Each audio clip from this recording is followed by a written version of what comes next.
అందరికీ నమస్కారం. శివలీలల్లో మొదటి కథ. రోజంతా అందరి పూజలు అందుకున్న శివుణ్ణి నంది తిరిగి కైలాసానికి మోసుకెళ్తున్నాడు. కోరికల లిస్టు ఎక్కువై బరువుగా ఉంది నందికి. శివుడు ఎందుకో ఆ రోజు చాలా కోపంగా ఉన్నాడు. శివుడు నందితో వాడికి అస్సలు బుద్ధి లేదురా అన్నాడు.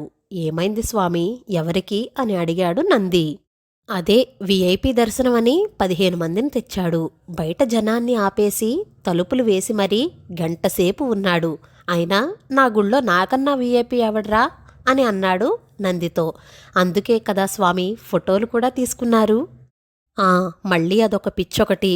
కానీ బయట ఒకడున్నాడ్రా, కుర్రవాడు. వాడి చెమటను మాత్రమే నమ్ముకుని కష్టాల్లో ఉన్నవాడు ధైర్యం కోసం నన్ను చూద్దామని వచ్చాడు. ఆ తలుపుల బయట చూసి చూసి ఏడుస్తూ ఎండలో వెళ్ళిపోయాడ్రా. మళ్ళీ ఎప్పుడు వస్తాడో అని అనుకుంటూ శివుడు కైలాసానికి చేరుకున్నాడు. ఆ విఐపి 50 కేజీల నెయ్యి వేసి నైవేద్యం పెట్టాడు. శంకరుడు మాత్రం అలిగిన భక్తుణ్ణి తలుచుకుంటూ పార్వతమ్మ ఒడిలో ఆ రాత్రి పస్తు పడుకున్నాడు. ఓం నమ శివాయ.